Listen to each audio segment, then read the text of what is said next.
Class 9th के सभी students को अशोक कुमार नरवर का फिर से नमस्कार। क्योंकि इस पार्ट का आधा भाग का वीडियो पहले मैं बना चुका हूँ। अब मैं जो बचा हुआ शेष भाग है उसको पढ़कर बताऊँगा, उसी का यह वीडियो है। अरे यह क्या, कोई सांड डौंकता चला आ रहा है। हाँ, सांड ही है। वह सामने आ पहुँचा। दोनों मित्र बंगले या बगलें झाँक रहे हैं। बगले साइड सांड पूरा हाथी है। उससे बढ़ना जान से हाथ धोना है, लेकिन ना भिड़ने पर भी जान बचती नहीं नजर आती। इन्हीं की तरफ आ भी रहा है। कितनी भयंकर सूरत है। मोती ने मूक भाषा में कहा, बुरे फंसे, जान बचेगी, कोई उपाय सोचो। हीरा ने चिंतित स्वर में कहा, अपने घमंड में भूला हुआ है।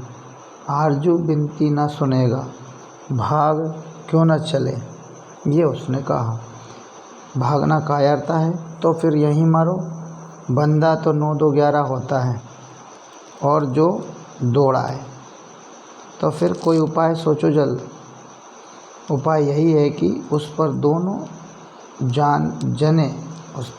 जने नहीं, दोनों बैल एक साथ चोट करें। मैं आगे से रगेदता हूँ, तुम पीछे से रगेदोगे। दोहरी मार पड़ेगी तो भाग खड़ा होगा। मेरी ओर झपटे, तुम बगल से उसके पेट में सींग घुसेड़ देना। जान जोखिम है, पर दूसरा उपाय नहीं है। दोनों मित्र जान हथेली पर लेकर लपके। सांड को भी संगठित शत्रुओं से लड़ने का तजर्बा ना था। वह तो एक शत्रु से मल्लयुद्ध करने का आदी था। जो ही हीरा पर झपटा, मोती ने पीछे से दौड़ाया। सांड उसकी तरफ मुड़ा तो हीरा ने रगेदा। सांड चाहता था कि एक एक करके दोनों को गिरा ले, पर ये दोनों भी उस्ताद थे। उस्ताद माने समझदार, बहुत मास्टर। उसे वे अवसर ना देते थे। वो मौका नहीं दे रहे थे। एक बार सांड झल्लाकर हीरा कांत कर देने के लिए चला कि मोती ने बगल से आकर पेट में सींग भोंक दिया। सांड क्रोध में आकर पीछे फिरा तो हीरा ने दूसरे पहलू में सींग चुभा दिया। आखिर बेचारा जख्मी होकर भागा और दोनों मित्रों ने दूर तक उसका पीछा किया, यहाँ तक कि सांड बेदम होकर गिर पड़ा। तब दोनों ने उसे छोड़ दिया। दोनों मित्र विजय के नशे में झूमते चले जाते थे। मोती ने अपनी सांकेतिक भाषा में कहा, मेरा जी तो चाहता है कि बच्चा को मार ही डालूं। मेरा जी तो चाहता है कि बच्चा को मतलब वो सांड को मार ही डालूं। हीरा ने तिरस्कार किया। गिरे हुए बेरी पर सींग न चलाना चाहिए, यह सब ढोंग है। बेरी को ऐसा मारना चाहिए कि फिर ना उठे। अब घर कैसे पहुंचेंगे वह सोचो, पहले कुछ खा लें तो सोचें। सामने मटर का खेत था ही। मोती उसमें घुस गया। हीरा मना करता रहा, पर उसने एक न सुनी। अभी 2 ही 4 ग्रास खाए थे कि 2 आदमी लाठियाँ लिए दौड़ पड़े और दोनों मित्रों को घेर लिया। हीरा तो मेड़ पर था, निकल गया। मोती सींचे हुए खेत में था। उसके खुर कीचड़ में धंसने लगे, न भाग सका।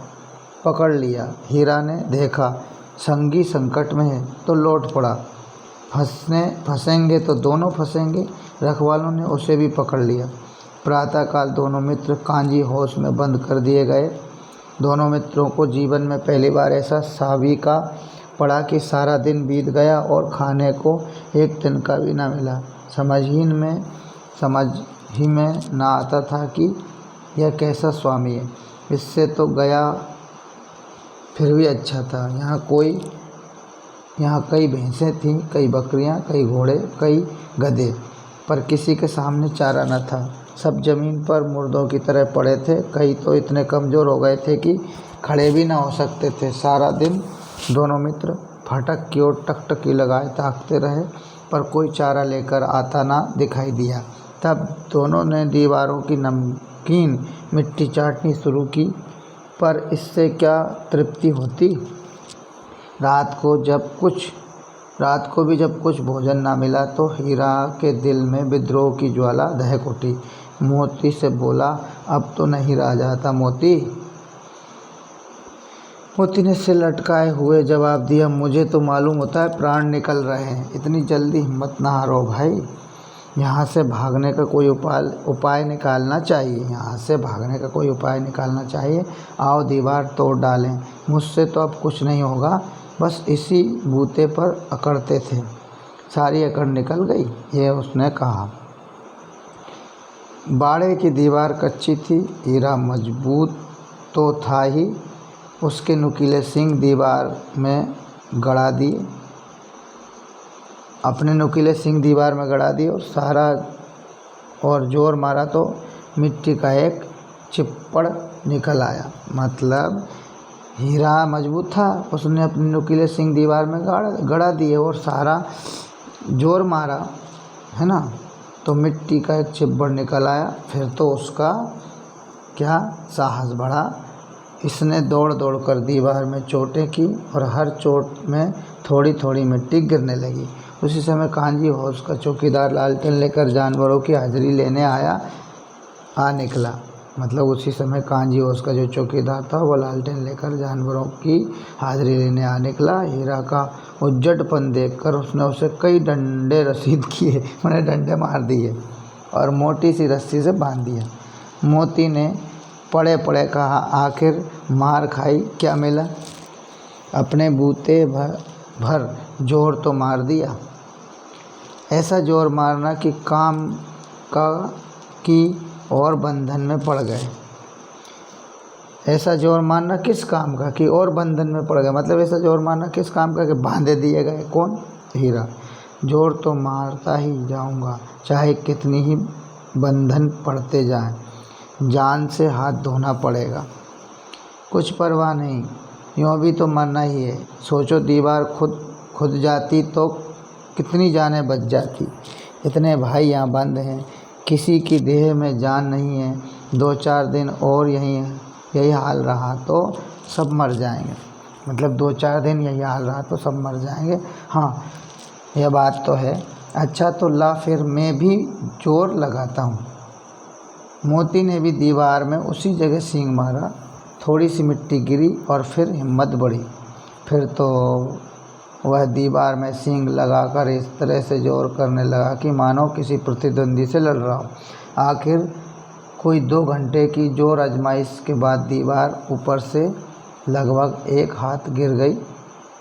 उसने दूनी शक्ति से दूसरा धक्का मारा तो आधी दीवार गिर पड़ी। दीवार का गिरना था कि अधमरे से पड़े हुए सभी जानवर चेत उठे। तीनों घोड़ियाँ सरपट भाग निकली, फिर बकरियाँ निकली, इसके बाद भैंसें भी खिसक गईं, पर गधे अभी तक ज्यों के त्यों खड़े थे। हीरा ने पूछा, तुम दोनों क्यों नहीं भाग जाते? एक गधे ने कहा, जो कहीं फिर पकड़ लिए जाएं तो क्या हरज है, अभी तो भागने का अवसर है, हमें तो डर लगता है, हम यहीं पड़े रहेंगे। उन्हें डर लगता है। आधी रात से ऊपर जा चुकी थी। दोनों गधे अभी तक खड़े सोच रहे थे कि भागें या ना भागें, और मोती अपने मित्र की रस्सी तोड़ने में लगा हुआ था। जब वह हार गया तो हीरा ने कहा, तुम जाओ, मुझे यहीं पड़ा रहने दो, शायद कहीं भेंट हो जाए। मोती ने आंखों में आंसू लाकर कहा, तुम मुझे इतना स्वार्थी समझते हो हीरा, तुम मुझे इतना स्वार्थी समझते हो हीरा? हम और तुम इतने दिनों एक साथ रहे, आज तुम विपत्ति में पड़ गए तो मैं तुम्हें छोड़कर अलग हो जाऊं? हीरा ने कहा, बहुत मार पड़ेगी, लोग समझ जाएंगे ये तुम्हारी शरारत है। मोती गर्व से बोला, जिस अपराध के लिए तुम्हारे गले में बंधन पड़ा है उसके लिए अगर मुझ पर मार पड़े तो क्या चिंता, इतना तो हो ही गया कि 9-10 प्राणियों की जान बच गई, वे सब तो आशीर्वाद देंगे। यह कहते हुए मोती ने दोनों गधों को सींगों से मार मार कर बाड़े के बाहर निकाला और तब अपने बंदूक के पास आकर सो रहा। भोर होते ही मुंशी और चौकीदार तथा अन्य कर्मचारियों में कैसी खलबली मची, इसके लिखने की ज़रूरत नहीं, बस इतना ही काफ़ी है कि मोती की खूब मरम्मत हुई और उसे भी मोटी रस्सी से बांध दिया गया। 1 सप्ताह तक दोनों मित्र वहाँ बंधे पड़े रहे। किसी ने चारे का एक तृण भी न डाला। हाँ, एक बार पानी दिया जाता था, एक बार पानी ज़रूर दिया जाता था, यही उनका आधार था। दोनों इतने दुर्बल हो गए थे कि उठा तक ना जाता था। ठठरियाँ निकल आई थीं, मतलब हड्डियाँ निकल आई थीं। एक दिन बाड़े के सामने डुग्गी बजने लगी और दोपहर होते होते वहाँ 50-60 आदमी जमा हो गए। तब दोनों मित्र निकाले गए और उनकी देखभाल होने लगी। दोनों मित्र निकाले गए और उनकी देखभाल होने लगी।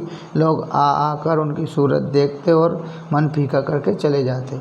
ऐसे मृतक बैलों का कौन खरीदार होता? कोई खरीदार नहीं। सहसा एक दड़ियल आदमी, जिसकी आंखें लाल थीं और मुद्रा अत्यंत कठोर, आया और दोनों मित्रों के कूलों में उंगलियां गोदकर मुंशी जी से बातें करने लगा। उसका चेहरा देखकर अंतर्ज्ञान से दोनों मित्रों के दिल कांप उठे। वह कौन है और उन्हें क्यों टटोल रहा है, इस विषय में उन्हें कोई संदेह न हुआ। दोनों ने एक दूसरे को भीत नेत्रों से देखा, भयभीत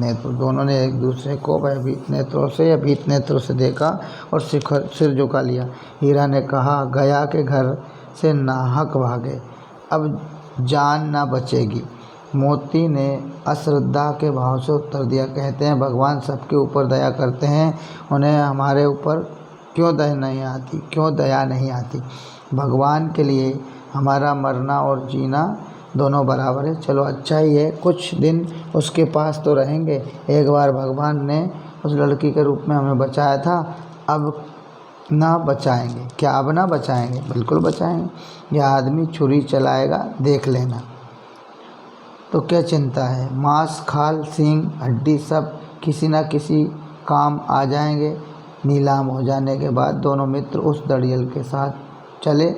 दोनों की बोटी कांप रही थी। बेचारे पांव तक न उठा सकते थे, पर भय के मारे गिरते पड़ते भागते जाते थे, क्योंकि वह जरा भी चाल धीमी हो जाने पर जोर से डंडा जमा देता था।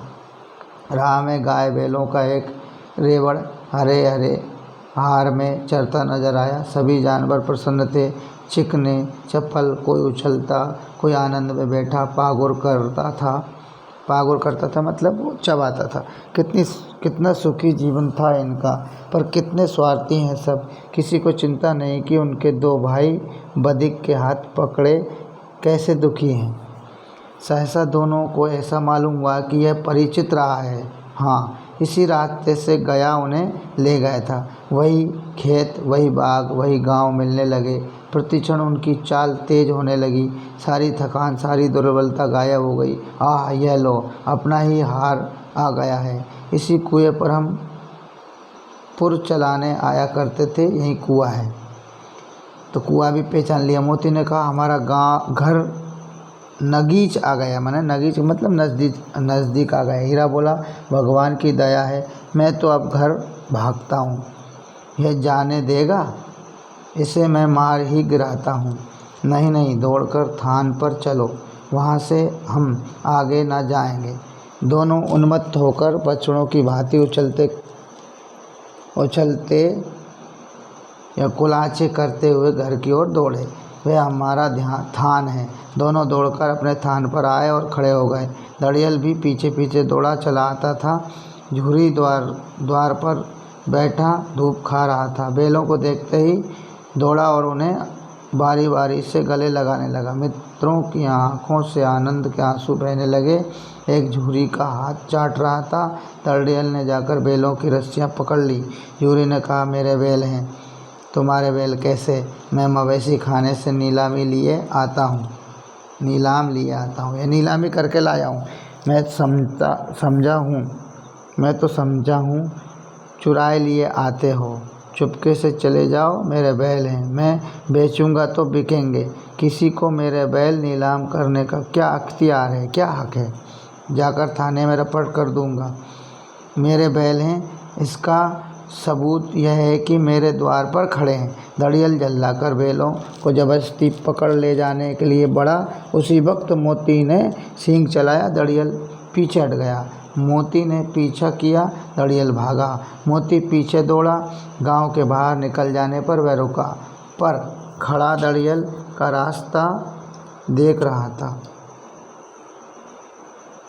था। दड़ियल दूर खड़ा धमकियां दे रहा था, गालियां निकाल रहा था, पत्थर फेंक रहा था। अब मोती विजयी सूर की भांति उसका रास्ता रोके खड़ा था। गांव के लोग ये तमाशा देखते और हंसते थे। चलिए, जब दड़ियल हार कर चला गया तो मोती अकड़ता हुआ लौटा। हीरा ने कहा, मैं डर रहा था कि कहीं तुम गुस्से में आकर मार न बैठो। अगर वह मुझे पकड़ता तो मैं वे मारे न छोड़ता। अब ना आएगा तो दूर से ही खबर लूँगा, देखूँ कैसे ले जाता है, जो गोली मरवा दे। मैं मर जाऊँगा पर उसके काम तो ना आऊँगा। हमारी जान को कोई जान ही नहीं समझता। हमारी जान को कोई जान ही नहीं समझता, इसलिए कि हम इतने सीधे हैं। जरा देर में नाद में खली, भूसा, चोकर और दाना भर दिया गया और दोनों मित्र खाने लगे। झूरी खड़ा दोनों को सहला रहा था और 20 लड़के तमाशा देख रहे थे। सारे गांव में उत्साह सा मालूम होता था। उसी समय मालकिन ने आकर दोनों के माथे चूम लिए। तो इस तरह से ये पाठ था। इसका ये वीडियो ज़रूर देखिएगा। धन्यवाद। अब प्रश्नोत्तर अभ्यास के लिए इसका वो देखेंगे, है ना। ये कांजी हाउस में कैद पशुओं की हाजिरी क्यों ली जाती थी, ताकि कोई कम ना पड़ जाए। इस तरह के ये प्रश्न हैं, इनको देखेंगे।